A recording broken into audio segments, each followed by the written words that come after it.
द्रौपदी के स्वयंवर में जो कुछ हुआ था उसकी खबर जब हस्तिनापुर पहुंची तो विदुर बड़े खुश हुए। धृतराष्ट्र के पास दौड़े गए और बोले, पांडव अभी जीवित हैं। राजा द्रुपद की कन्या को स्वयंवर में अर्जुन ने प्राप्त किया है।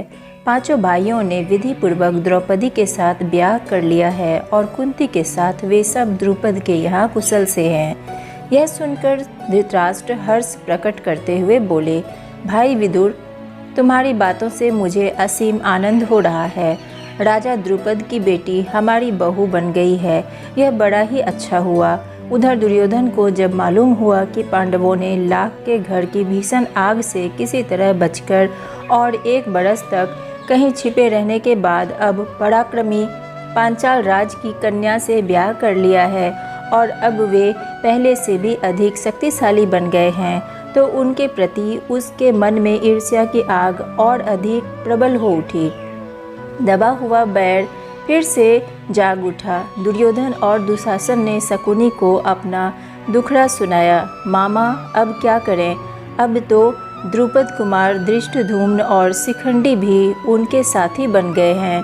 उसके बाद कर्ण और दुर्योधन धृतराष्ट्र के पास गए और एकांत में उनसे दुर्योधन ने कहा, पिताजी, जल्दी ही हम ऐसा कोई उपाय करें जिससे हम सदा के लिए निश्चिंत हो सकें। धृतराष्ट्र ने कहा, बेटा, तुम बिल्कुल ठीक कहते हो, तुम ही बताओ अब क्या करना चाहिए। दुर्योधन ने कहा, तो फिर हमें कोई ऐसा उपाय करना चाहिए जिससे पांडव यहाँ आए ही नहीं, क्योंकि यदि वे इधर आए तो जरूर राज्य पर भी अपना अधिकार जमाना चाहेंगे। इस पर कर्ण को हंसी आ गई। उसने कहा, दुर्योधन, अब 1 साल बाहर रहने और दुनिया देख लेने से उन्हें काफ़ी अनुभव प्राप्त हो चुका है। एक शक्ति संपन्न राजा के यहाँ उन्होंने शरण ली है, जिस पर उनके प्रति तुम्हारा वैर भाव उनसे छिपा नहीं है। इसलिए छल प्रपंच से अब काम नहीं बनेगा। आपस में फूट डालकर भी उनको हराना संभव नहीं। राजा द्रुपद धन के प्रलोभन में पड़ने वाले व्यक्ति भी नहीं हैं। लालच देकर उनको अपने पक्ष में करने का विचार बेकार है।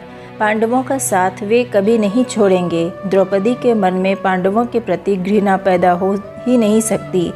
ऐसे विचार की ओर ध्यान देना भी ठीक नहीं है। हमारे पास केवल एक ही उपाय रह गया है और वह है कि पांडवों की ताकत बढ़ने से पहले उन पर हमला कर दिया जाए।